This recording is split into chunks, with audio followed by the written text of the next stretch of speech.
Sveiki, sveiki, sveiki. Kviečiame visus į Iltės palapinę, tuos, kurie eina tą keliu ir nežino, kur sustoti. Sustokite čia, nes čia yra labai vėsu, labai gera. Tiems, kurie stebi mus Iltės Facebook paskyroje, irgi sakau laba diena. Mes esame įsikūrę kur kas vainesnėje vietoje, Bernardinų sode. Čia vyksta iš Birštono prieš kurį laiką persikėlęs pirmą kartą Vilniuje vykstantis festivalis, didžiulio masto su daug diskusijų ir dabar turbūt, kad yra tokia antroji diskusijų banga, tai mes palengvai įsivažiuojam, čia daugėja žmonių, tie, kurie dar neapsisprendė, prisėskit čia, nes mes kalbėsim be galo intriguojančią tema, kuri gal taps kasdienybė, o gal ir netaps, galbūt paaiškės po šio mūsų pokalbio. Aš esu žurnalistė Živilė Kropaitė, moderuosiu šitą diskusiją, mes kalbėsim apie skėrius, grybus ir dumblių ūkius. Ačiū, kad išgirdote kvietimą, prisijunkite pirmose ir tolesnėse eilėse, kur tik jums norisi.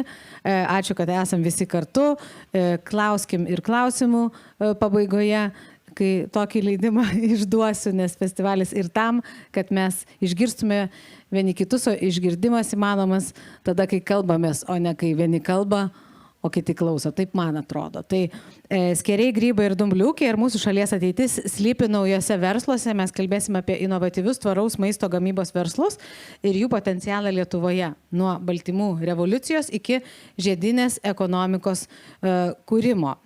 Super Garden vadovė Laura Kaziukonienė yra su mumis. Ačiū, kad prisijungėte. Sveiki, labai malonu, kad čia esate. Taip pat šalia jos yra Sorainen vyresnysis teisininkas, vadovaujantis gyvybės mokslų sektoriaus grupiai Dovydas Gudžiūnas. Labą dieną.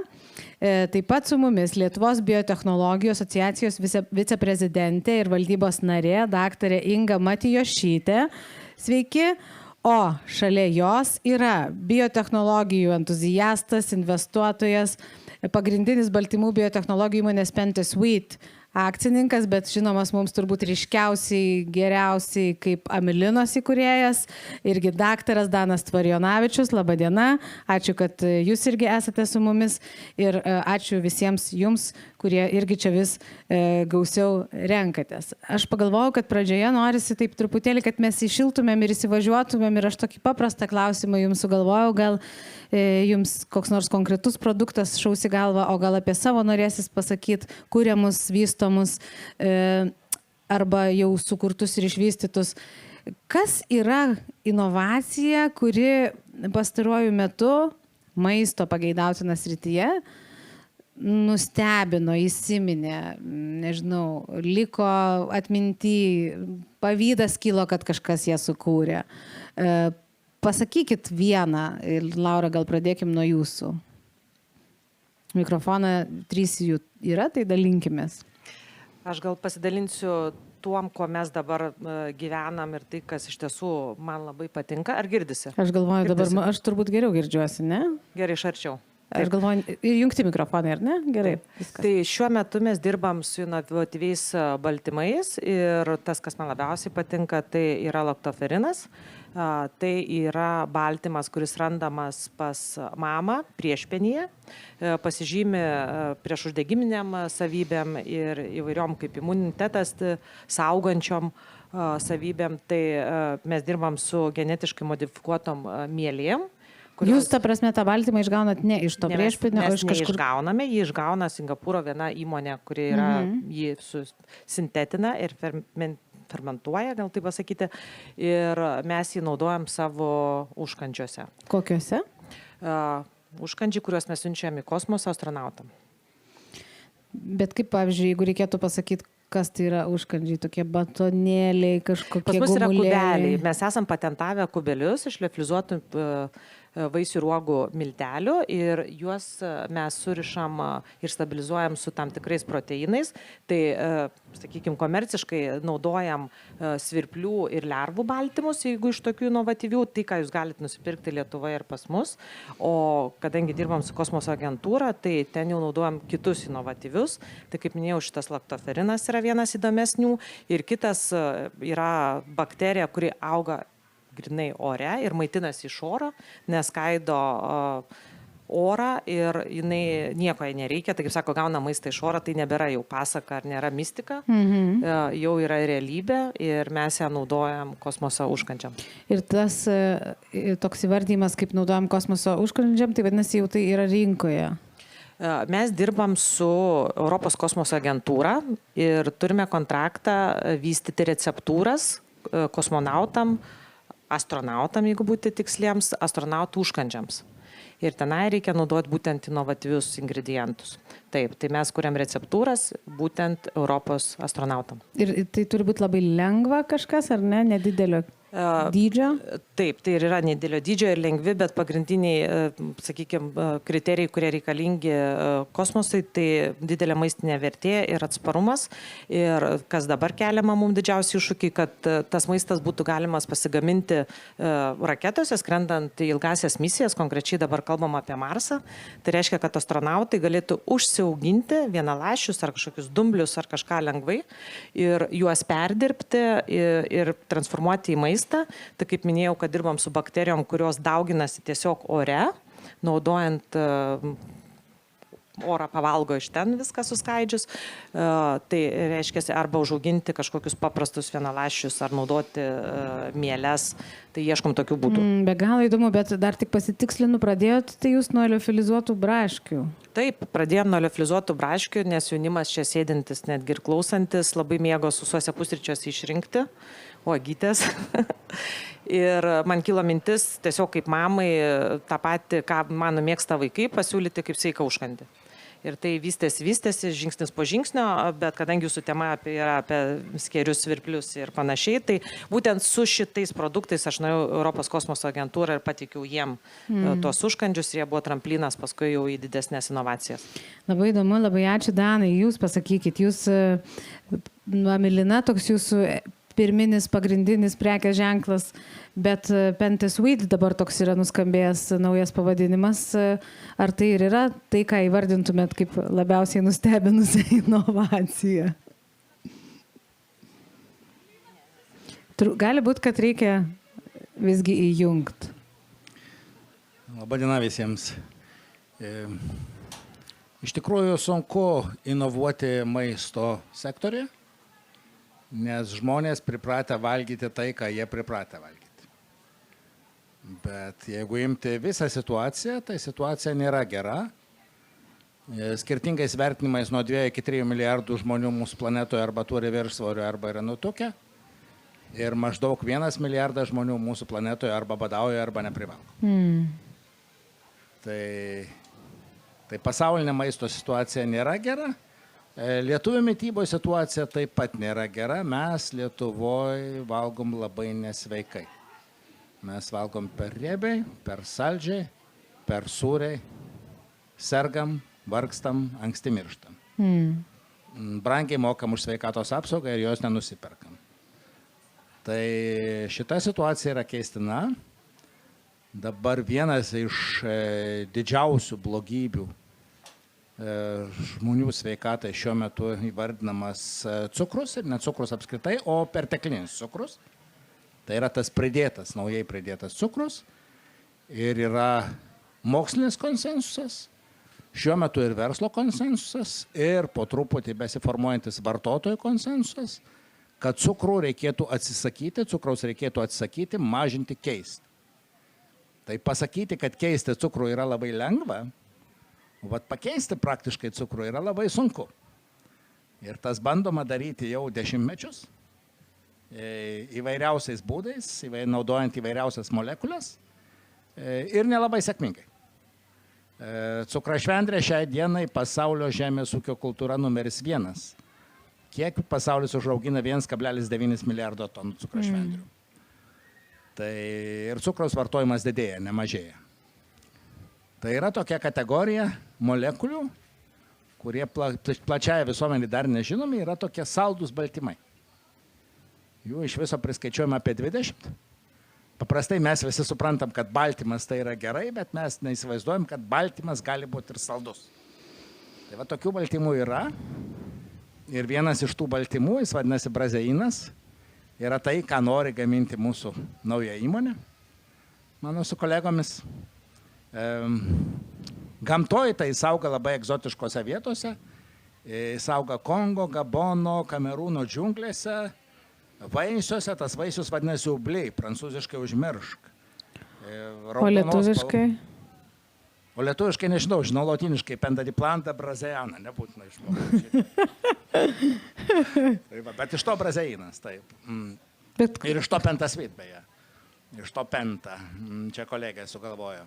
Bet iš tikrųjų tai jis yra labai saldus. Jis 1500 kartų saldesnis už cukrų.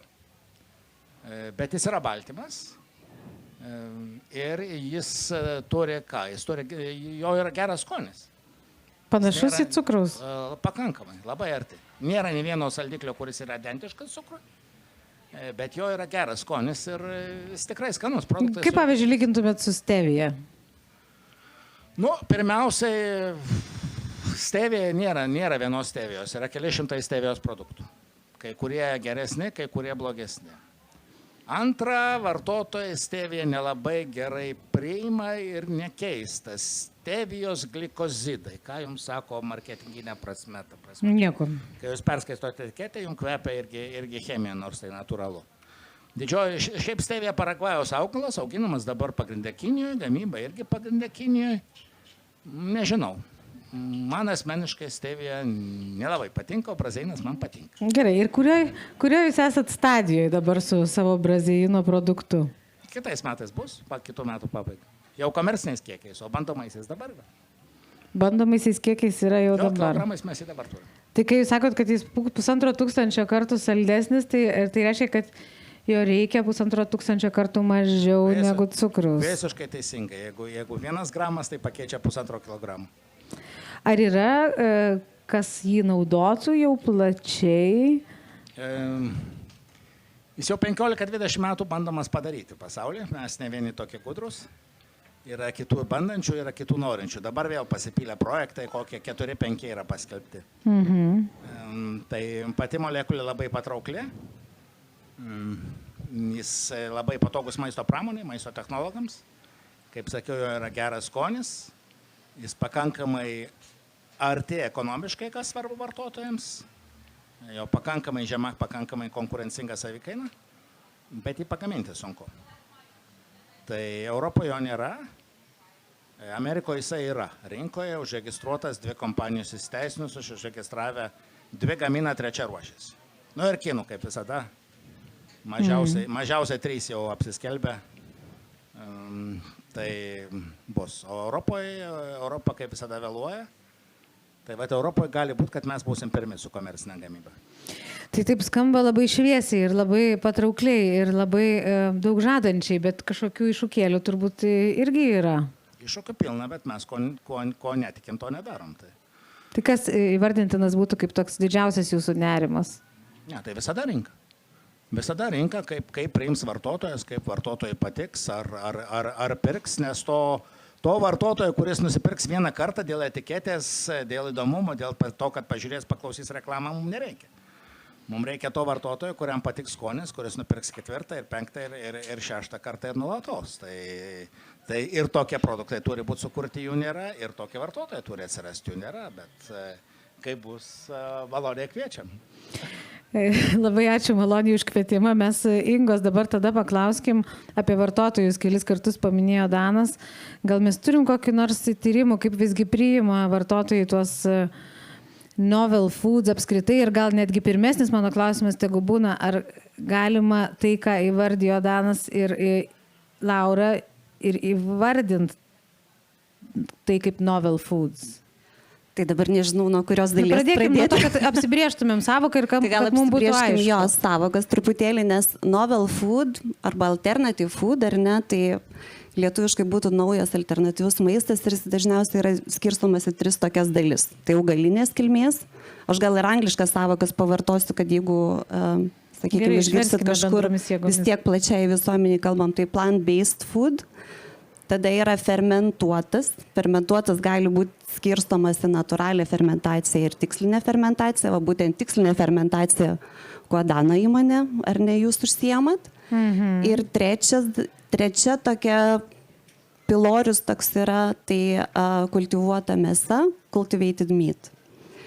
Tai iš visų šitų mes turbūt Lietuvoje esam tokie istoriškai ar nestipriausi augalinės kilmės produktuose, nes tradicijos pas mus maisto yra gana gilios. Tai, sakykime, ten avižų pienas, ar ne, patys susidarėm su tuo, arba ten žirnių baltymai, arba dar kažkas, tai čia gan yra paprastos technologijos, reikalaujančios atidirbimo, bet vis tiek jos yra greitesnės, su fermentacija irgi kaip ir viskas aišku, ar ne, pavyzdžiui, Latviai turi irgi puikių įmonių, ne mes tik ne vieni Lietuvoje, kur, pavyzdžiui, iš žaliųjų grikių daro fermentų, kuris atitinka beveik kefyrą. Iš precizinės fermentacijos čia jau prasideda sudėtingesni dalykai, nes jau reikalingos yra žinios, technologijos ir tos vadinamos biotechnologijos, ar ne? Tai jau vis tiek reikalauja daugiau žinių. Ir čia dar aš atliepiant į Živilės tą pirminį klausimą, kas galbūt nustebino, tai man tokia viena irgi iš įdomesnių technologijų, tai yra estų įmonė, kuri 26 metais ruošiasi atidaryti jau gamybą ir visą fabriką. Tai yra, kai jie daro aliejų, ar ne, iš medienos atliekinių srautų ir iš maisto pramonės atliekinių srautų mikroorganizmų pagalba. Tai čia prie ko priskirtumėm augalinę fermentuotą? Precizinės fermentacijos. Čia prie tos antros kategorijos. Sukultivuota mėsa mes Lietuvoje neturim pagrindo. Nežinau, Danas, gal man paprieštarus, bet mes tikrai neturim to tokią technologinio žinių įdirbio, tai, o kadangi pasaulis jau labai eina į priekį, tai nežinau, ar mes spėsim į tą traukinį, ar mums verta dar spėti tą traukinį. Galimybės visą laiką, aišku, yra. Jo. Tai, bet kultivuotos mėsos, kai yra auginama gyvulinės kilmės ląstelės laboratorijoje, mėgintuvėliuose, ar ne, ir gaunami tam tikri produktai, tai jau pasaulyje tikrai yra ir įmonių. Aišku, pas mus reguliatorika Europoje stabdo šitą dalyką, bet Amerikoje tikrai yra nemažai įmonių ir, pavyzdžiui, Pietų Korėjoje irgi yra įmonės, kurios netgi jūros gėrybės taip sugeba užauginti. O Europoje visgi yra kas nors pasistumėję, ar ne? Izraeliečiai, jo.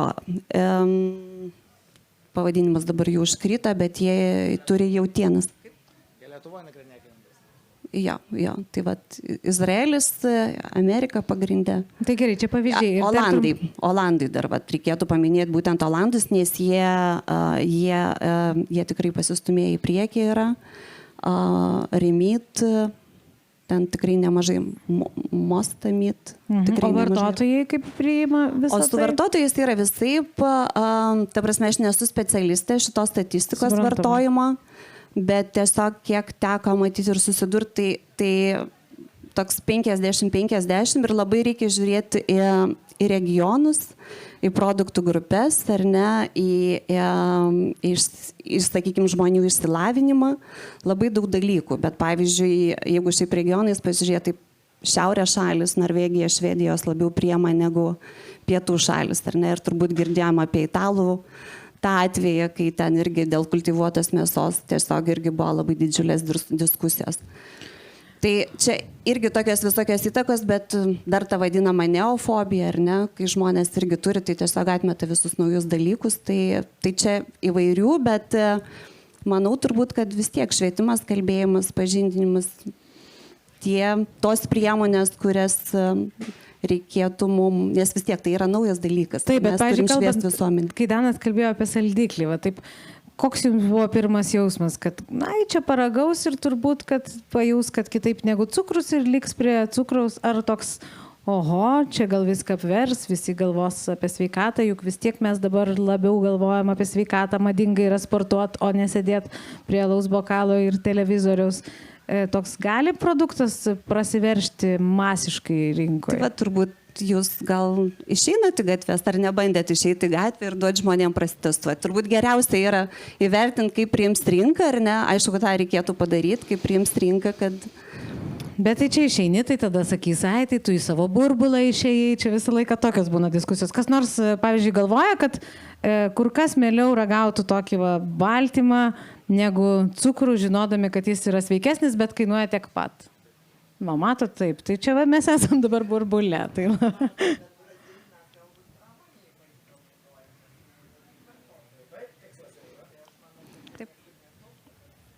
Brazeinas tikslas, kad pramoniai būtų vartojamas, nieks ir neklaus, bet žmonės vis tiek domisi sudėtimis galutinio produkto. Aš jeigu galim papildysiu, mes darėm irgi apklausas dėl būtent lervų ir svirplių visų proteinų, tai ta apklausa mūsų padaryta kelių šimtų, rodė, kad jaunimas yra pakankamai, kaip sakyt, palankiai žiūri šitas naujoves, bet dėja vyresnės kartos žmonės ir jeigu kalbam geografiškai dar Lietuvoje, tai tikrai labai skeptiškai ir neigiamai vertina inovacijas šitas maiste. Jiem atrodo, kad viskas genetiškai modifikuota, blogai, net nesupranta, kas ten yra. Tai... Dovydai, jūs dar nepasakėte apie jūs nustebinusią inovaciją. Taip, sveiki visi. Aš gal dar truputėlį prisidėsiu prie to savokos, tai būtent kas yra tas naujas maistas. Nes mes kalbame, kad yra inovatyvus maistas, naujas maistas, įsivaizduojam, kad yra kažkokios naujovės.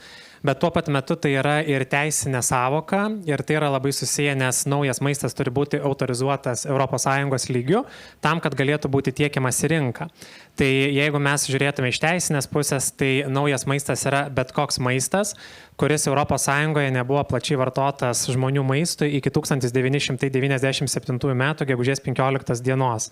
Tai viskas, kas eina po šitos ribos, jeigu tas produktas nebuvo vartotas plačiai visuomenėje, tai mes jau laikysime, kad tai yra naujas maistas. Ir tada jau einame į tikrai ganėtinai sudėtingą teisinį reguliavimą, kuris gali pareikalauti daug laiko, jėgų ir lėšų. Sudėtingai, tai ar yra tokio bandymo perreguliuoti, ar kaip tik dar nieko nėra? Tai reguliavimas yra ganėtinai aiškus, yra numatyta tam tikra centralizuota procedūra, tai nėra nacionalinė procedūra.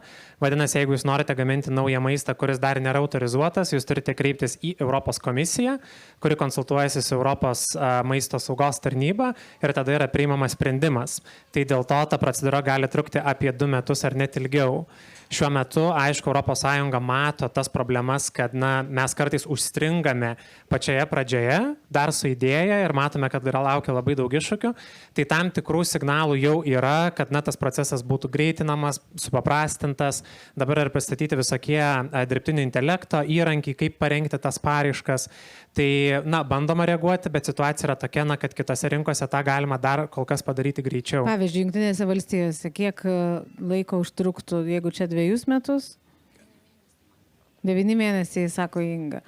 Ir pats procesas, jis yra labiau grindžiamas mokslu, tuo tarpu Europoje jis dar šiek tiek turi ir viešosios politikos, tam tikrų atspalvių. Todėl, tai kartais vėlgi apsunkina tą situaciją. Gerai, mes galėsim dar pakalbėti konkrečiau apie tuos teisinius niuansus. Man norisi, kad mes pakalbėtumėm apie šitų naujų maistų, naujų verslų susijusių su maistu, tokius iššūkius, su kuriais jūs susidurėt. Su jumis kalbėdama prieš šitą diskusiją ir taip bendrai nutuokdama, aš tokius 3 susidėliojau blokus, kad galima apibendrinti iššūkius kaip, tai yra imlu finansiškai, reikia daug įdėti, daug paskolų arba papildomo finansavimo. Pavyzdžiui, Iltė finansuoja, dėl to mes ir esam šitoj palapiniai, čia toks sąsaja ir paaiškinimas, dėl to šita diskusija čia ir vyksta. Tada kitas momentas yra tas, kad tai yra, kaip man atrodo, čia Danas Tvarijonavičius sakė, kad mokslui imlu, mokslo tokio poreikio prasme ir dabar, ką girdim iš Dovydo, tai klampu teisiškai. Apie šitos visus momentus kažkiek pakalbėkim. Ką reiškia, Danai, kai sakom, kad verslo prasme tai yra rizika investicijos į tokį naują maistą? Kodėl? Yra pats verslininko apibrėžimas. Tai angliškai entrepreneur, lietuviškai ta žodis, toksai.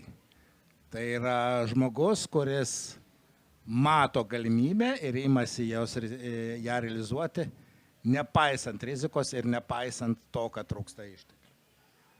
Tai čia pagal apibrėžti, kaip ir rizika, tai yra neatskiriama dalis viso šito reikalo. O ta rizika iš tikrųjų yra daugialypė. Ir tos tendencijos, ką jūs čia paminėjot, irgi yra daugialypės. Tai viena vertus žmonės yra vartotojai, yra konservatyvūs, nevalgo, ką jie pripratę. Antra vertus, maiste, kaip ir visur kitur, egzistuoja mados.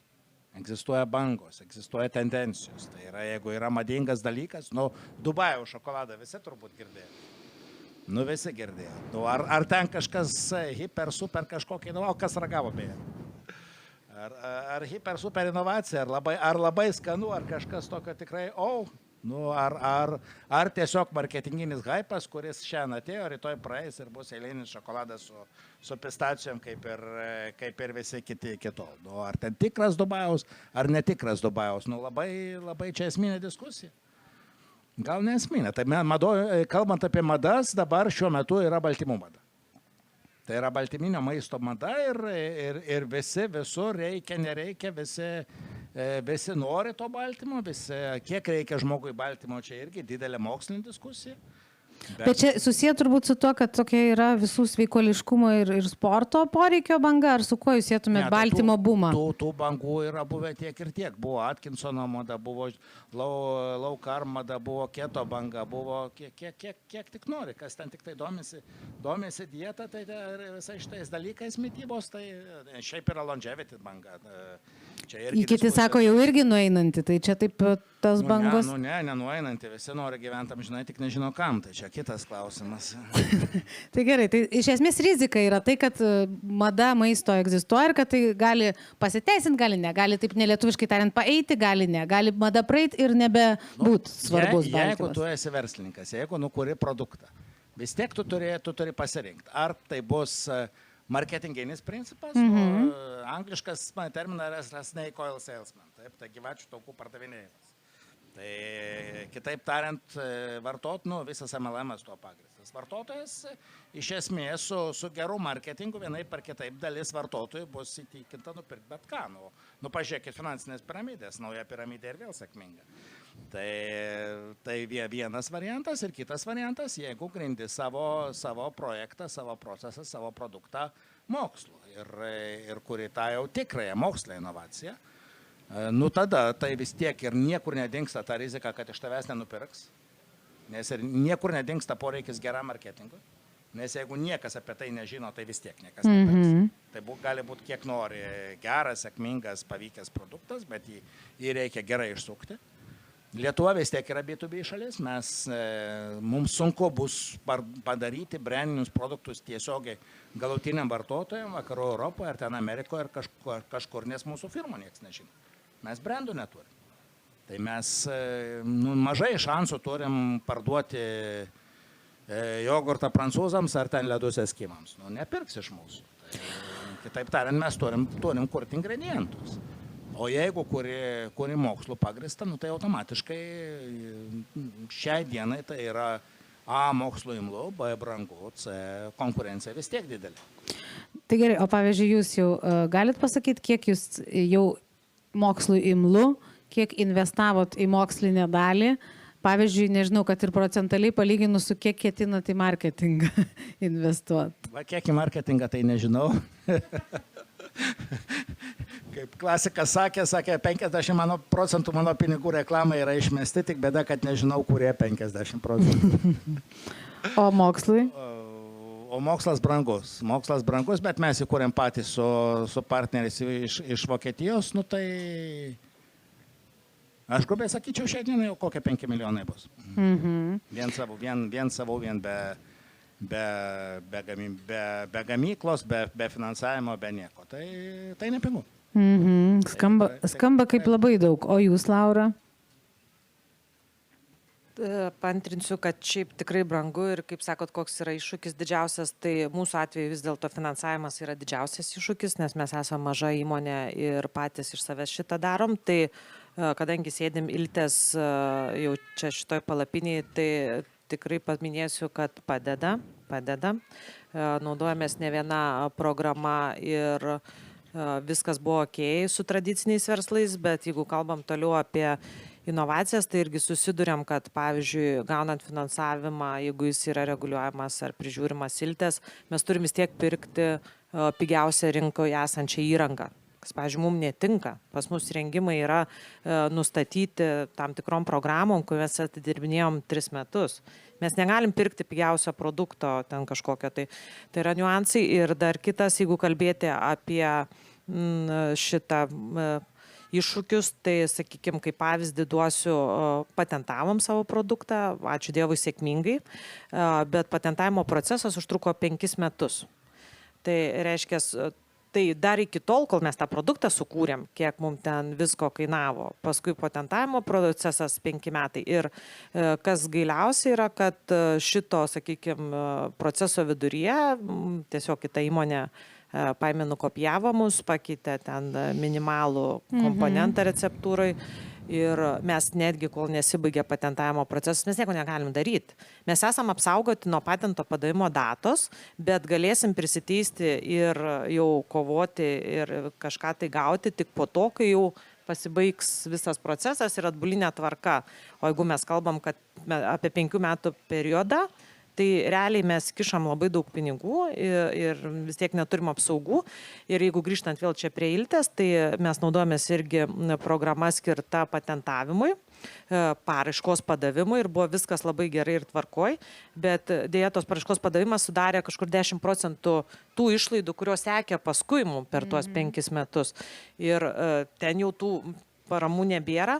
Tai noriu tik pasakyti, kad šiaip tai kurti inovacijas įmoniai pačiai, tai ką mes prisiklausom, kad ten Izraelė, Amerikoje ar kažkur atsiranda startupai ir jie ten kur ir padaro, aš manau, Lietuvoje yra neįmanoma. Mes neturim investavimo kultūros tokių startupų, kad mažutės įmonės su inovacijom, ypatingai su maistu, šiaip maistas nėra įdomus kaip verslo, kaip investuotojams nėra įdomis sritis maistas, tai yra iššūkių. Dar tik pasitikslinu, 5 metai patentuot čia tą naują versus tradicinę, ne? Tradicinį mes užpatentavom savo užkandžius. Mes turim vieną patentą šiuo metu ir tai yra užkandis ir kadangi kaip tik buvo paminėta prieš tai marketingas, tai dabar žiūrėti retrospektyviai, tai pasakysiu, kad mes tos pinigus investavom ne į patentą, o tiesiog nusipirkom reklamą. Nes tai, kad turim patentą, mums padeda, žiniasklaidoje padeda naudoti kaip marketinginį kažkokį tai triuką, realios apsaugos ir naudos mes tame šiandien. Dovydai, gal čia jūs pakomentuokit tos 2 momentus, kas čia reguliacinė spraga, pirkti pigiausią įrangą, kuri netinka, ar tada taisomos kažkaip tokios spragos, čia kažkas nenumatyto, neapgalvoto, dėl to, kad reguliacija nauja, ar kas čia yra? Tai čia turbūt nėra kažkokia reguliacinė problema, turbūt mes turim žiūrėti, kokie yra tie finansavimo šaltiniai ir kokios yra nustatomos sąlygos individualiai. Tai čia matyt, galbūt yra kažkokia individualizuota, sakyčiau, problema labai priklauso nuo paties investuotojo požiūrio ir nuo tų taisyklių, kurios yra taikomos. Bet galbūt, įdomu, ar dažnai tokie atvejai pasitaiko, gal tai yra kažkoks, kultūrinis tada klausimas, kad mes nenorim, tarkim, kad investuoti į verslą, kuris pirktų kažkokią brangesnę technologiją ar panašiai.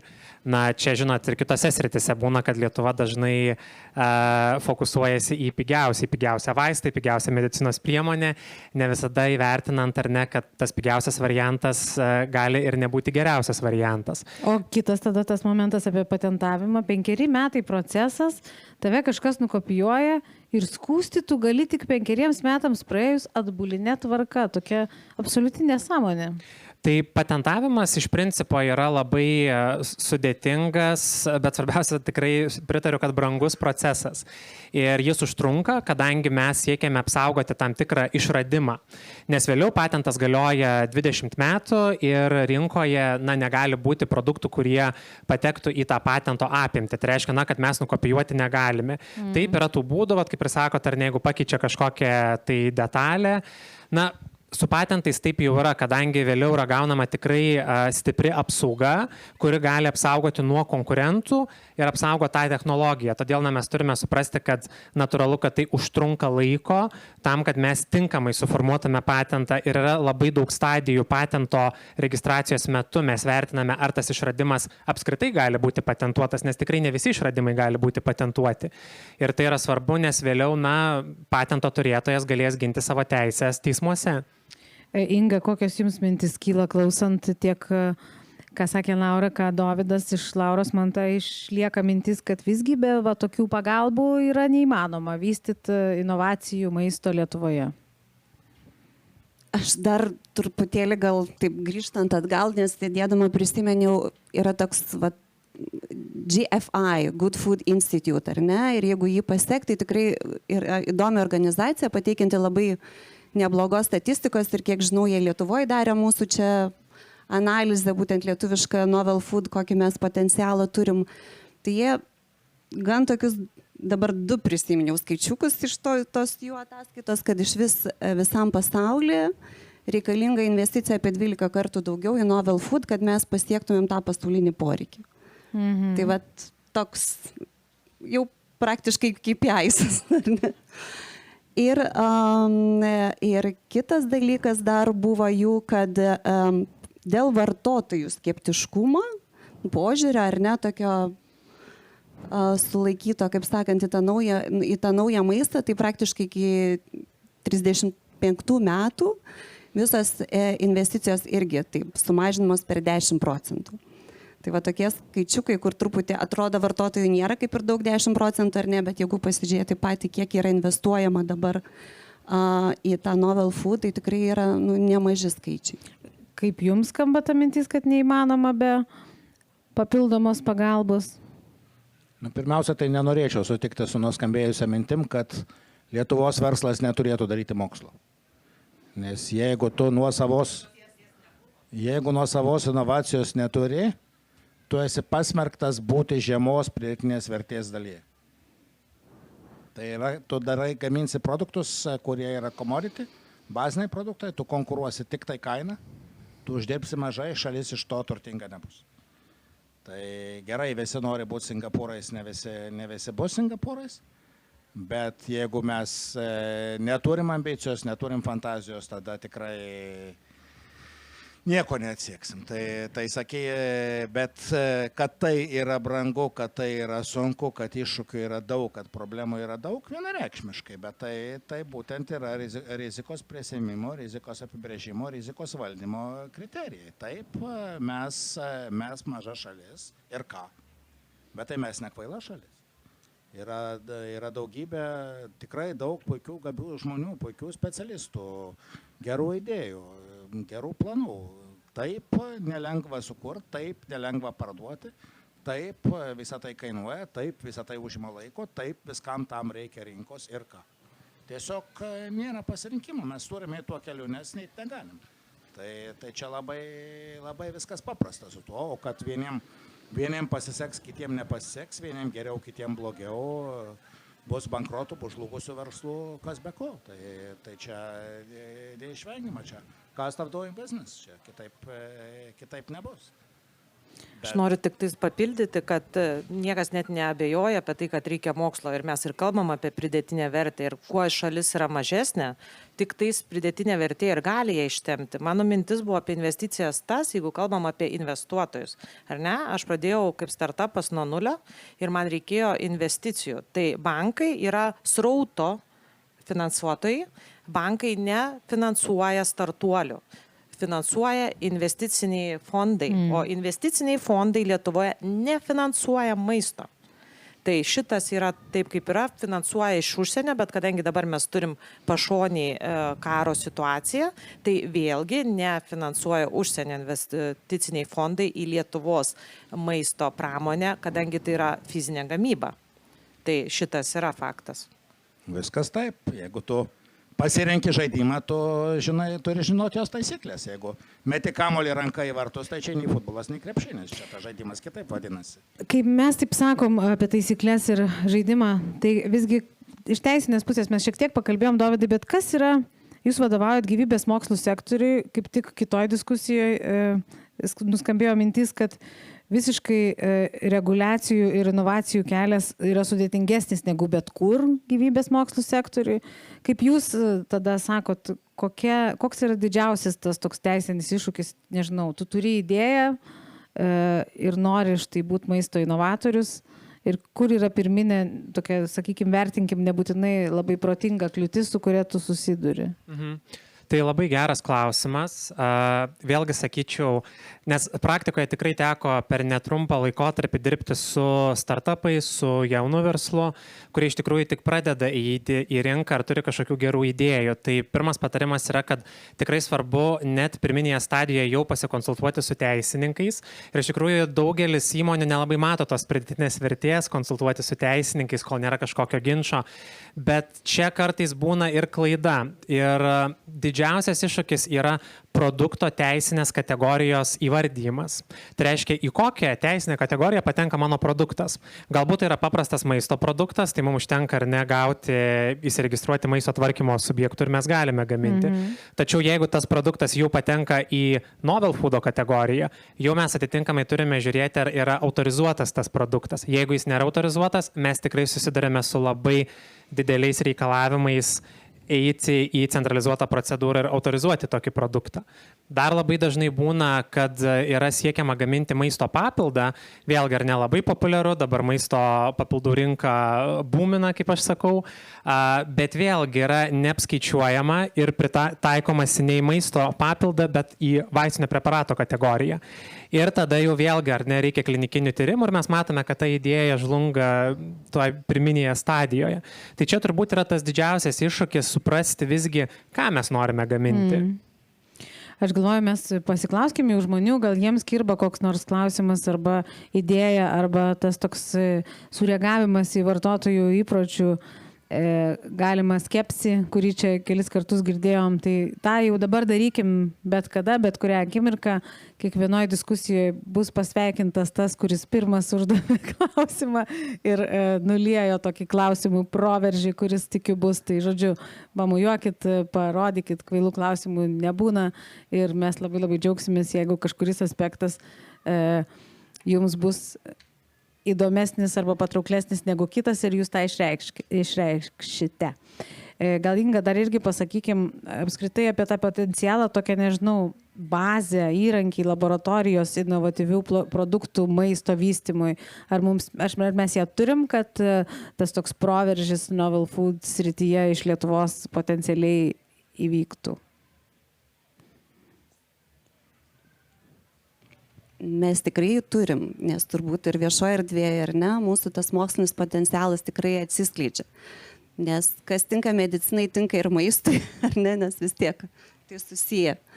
Tai tiek, kaip aš jau pirmą minėjau, ar ne, tas 3 kategorijas, tai, sakykime, kultivuotą mėsą palikime, mes jau kaip ir identifikavę esam, kad mes nelabai turim kompetencijų, bet jeigu atsirastų mokslininkų, atsirastų jaunoji karta, kurie norėtų tą sritį vystyti, tai tikrai, manau, yra potencialo, tačiau kuo dabar mes esam ar nestiprus, tai va augalinės kilmės maiste, tai tiek KTU, tiek VDU, ar ne, turi puikias laboratorijas, yra maisto institutas, žmonės, kurie netgi gali pasižiūrėti ten ir padaryti tyrimus, ar ne, kaip mūsų skrandyje turi skrandžio muliažus net. Tai mes tikrai esam gan aukštam lygi. Na, o kas liečia fermentaciją, taip pat mes esam labai pažangus, ar ne, prisiminkime mūsų fermentacija, labai susiję žodį, įmonė, kuri paskui tapo Thermo Fisher Scientific, tai tikrai biotechnologijos, gyvybės mokslai pas mus yra labai daug gerų mokslininkų, aukštos kompetencijos. Tai ta pati precizinė fermentacija, ar ne, ką mes girdim apie, sakykime, medicinoje, CRISPR-Cas technologijos ir visa kita, tai yra tikrai labai panašu. Čia nesigilinant į detalės, tiesiog paprastai pasakant, bet tos biotechnologijos ir tiksliniai fermentacijai puikiausiai gali būti taikomos. Tai, sakykime, mikroorganizmų, metabolinė visa inžinierija, ar ne, genų inžinierija, pritaikoma taip pat ir maiste. Nes, kad ir Danas sakė, tai precizinė fermentacija, nežinau tiksliai, jūs mielės ar bakterijas naudojat pagaminti, mielės naudojat pagaminti. Tai va, lygiai tą pat, kad, ką ir gerbiama Laura minėjo, ar ne, kad yra dabar ir bakterijos, kurios iš oro, tai va, Suomija irgi stato gamyklą būtent ant to, tai mes tikrai turim visas tas kompetencijas ir infrastruktūrą. Rudenį moderavau Romoje tokią diskusiją apie konferenciją, tiksliau, apie ateities maistą ir labai man įsiminė toks pašnekovas, ateities maisto inovatorius, gal taip pavadinkim, Tony Hunter, kuris pasakė tokią mintį, kad apskritai mums trūksta, savaime suprantama, visi turbūt sutarėm, ariamos žemės ir geriamo vandens arba vis labiau trūks. Tai neabejotinai maisto ateitį apibrėž būtent technologijos, ir čia aš ne viską irgi išsiverčiau, alternative proteins, tai baltymai ar ne kiti, cellular agriculture, genomics, microbiome, synthetic biology ir dirbtinis intelektas. Visas tas 5 technologijas joms darys dar tokį tarsi postumį ir mes rasim juose atsakymus į klausimus, kuriuos net nežinojom, kad turim. Tai nežinau, tokį išgirdus atrodo, nėra čia labai kito kelio, tiesiog nelabai yra kito kelio, ką mes čia kalbam, reguliacija truputėlį sudėtinga, gal čia darom, nedarom per daug kainuos, tiesiog nėra kito kelio, ar yra? Danai.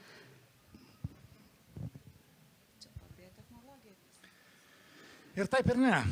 Nes viena vertus, jeigu kiekvienas planetos gyventojas šiuo metu vartotų tiek maisto, kiek vartoja Amerikonas, tai mums reikėtų 5 planetų. Jau dabar. Tai problema egzistuoja. Problema egzistuoja ir tame, kad tradicinė žemdirbystė labai neefektyvi ir labai neekologiška.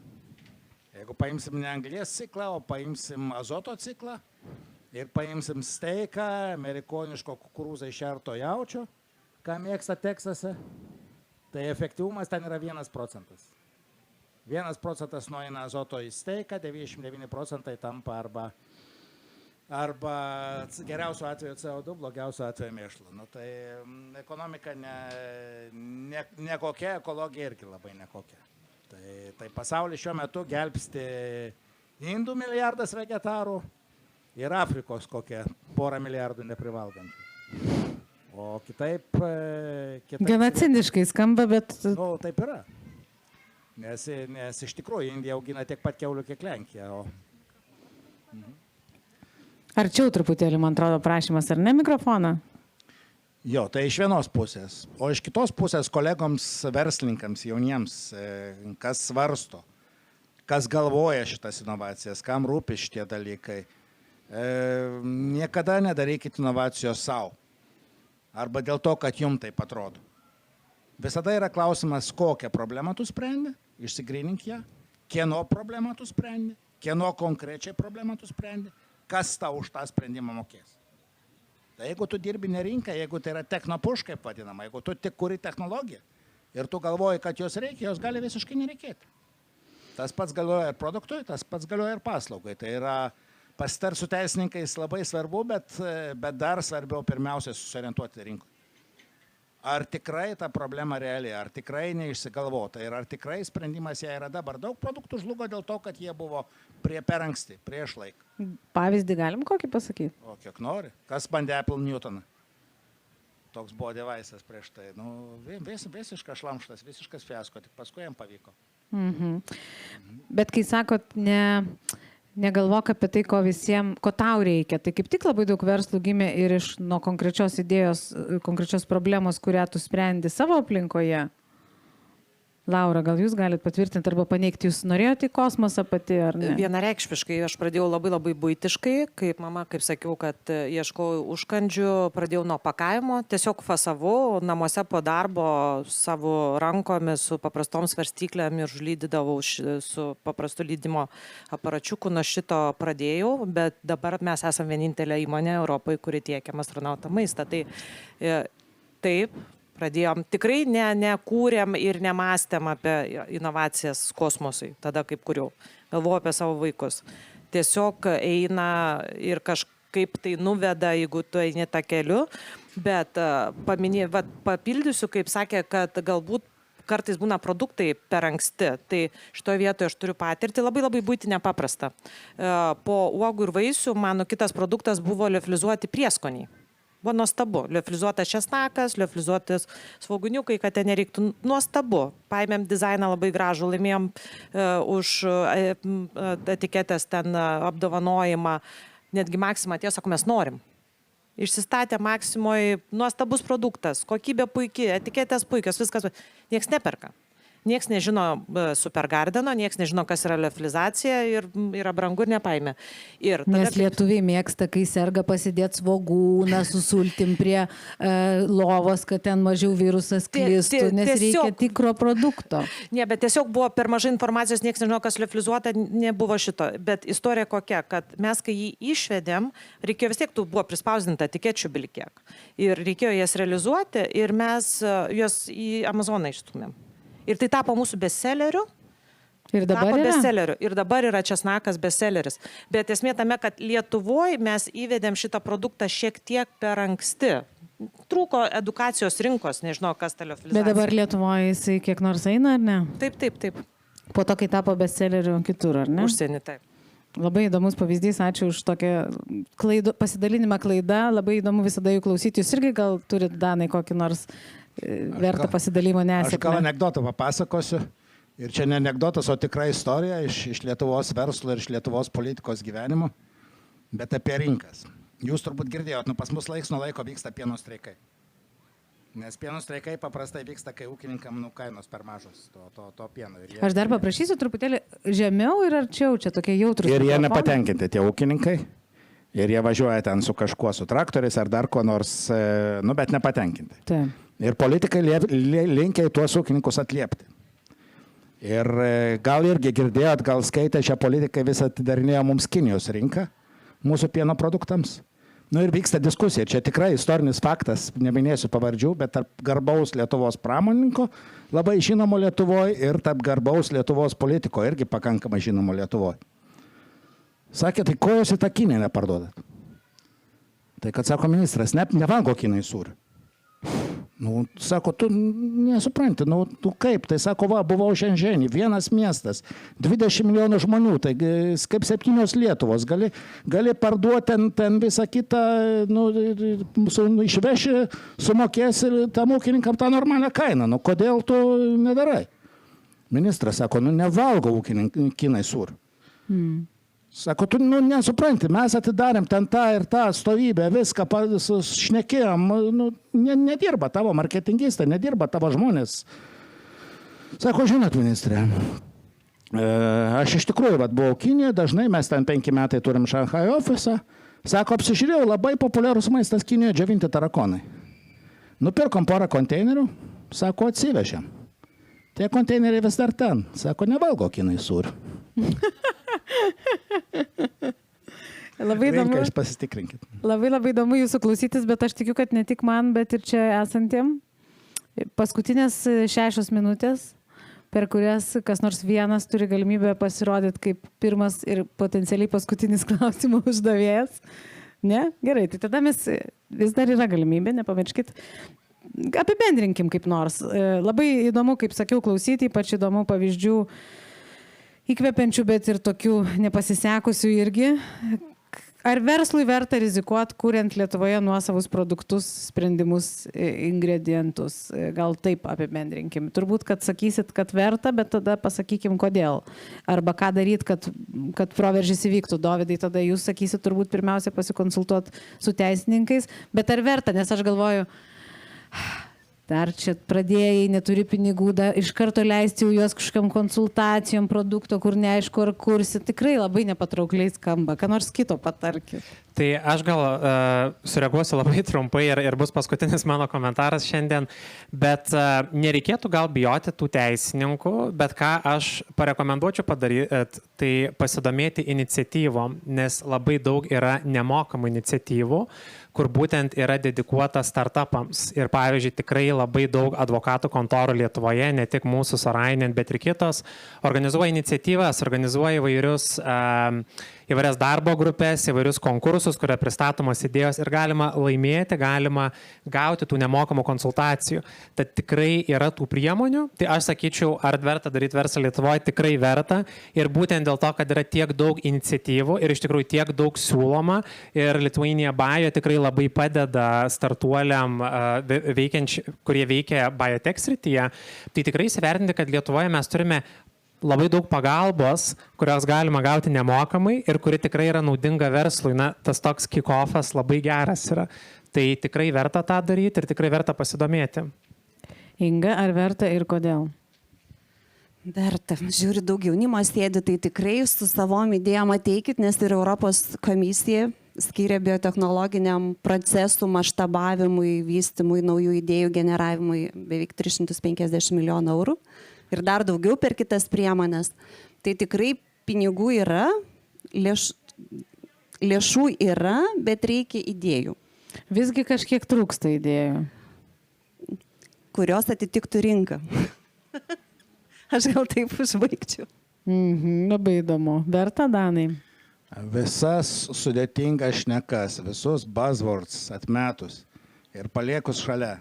Taisyklės labai paprastos. Visi verslai, tame tarpe, visos korporacijos, didžiausios kompanijos inovuoja, naujus produktus, naujus sprendimus kūrė kada? Tada, kai nebegali parduoti. Tai patarimas vėlgi paprastas, nesulaukit šito momento, pasirūpinkit anksčiau. Jeigu sulauksit, gali būti per vėlai. Labai gerai, labai instrumentalu, labai konkretus patarimas. Ačiū, Laura.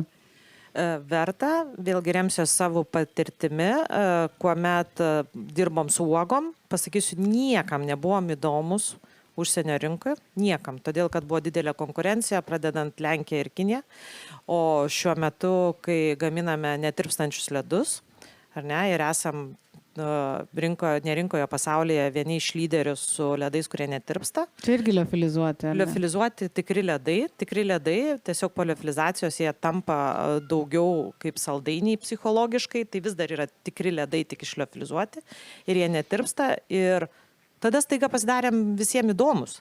Stovi parodose, patys ateina, patys šnekasi, tai visiškai kaip diena ir naktis, kai tu eidavai ir ten bandydavai prasimušti su tuom uogytėm ir stovėdavai vienas tarp 100 vienodų, o dabar su tais ledais, duok dieve, priskaičiuotume pasaulį 5 gamintojus, iš kurių mes esame vieni iš inovatyviausių, turim ir visus funkcinius ir proteininius ledus, ir be cukrus ir kokių tik reikia.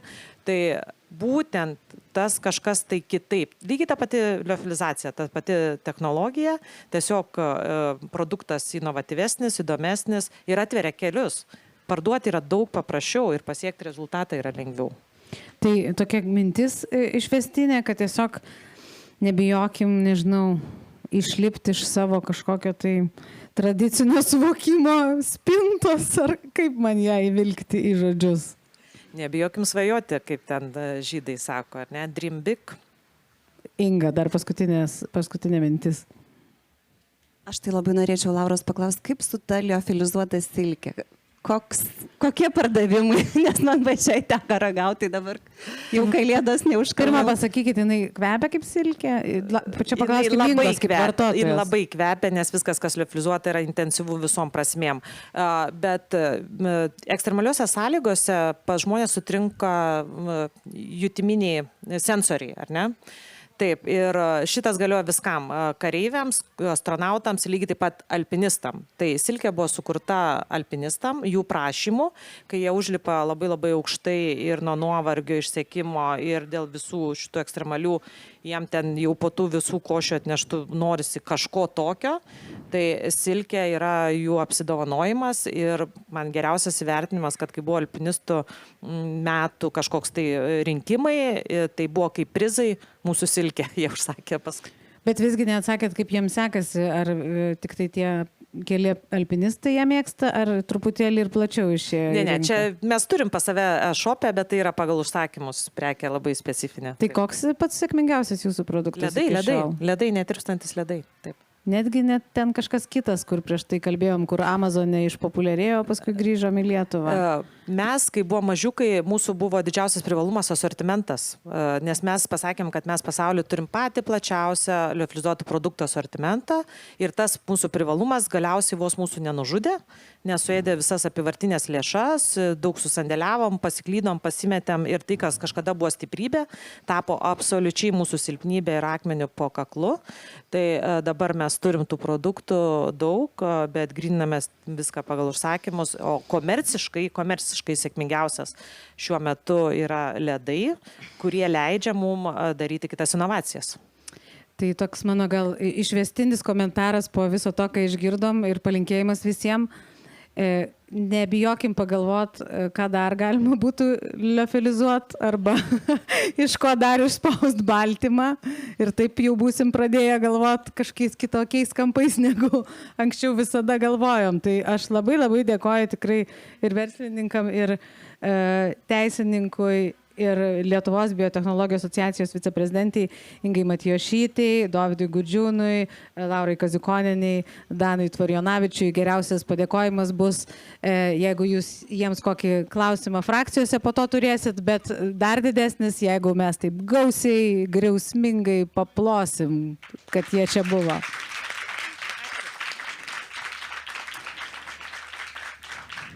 Ačiū labai visiems, gerų kitų diskusijų, tačiau galite likti čia, nes galbūt nežinot, kad kitose yra šiltnamio sąlygos, nes labai karšta, o čia labai malonus pavėsis, tai žodžiu, Iltės palapinė atvira jūsų pasisėdėjimams ir klausimam. Ačiū labai.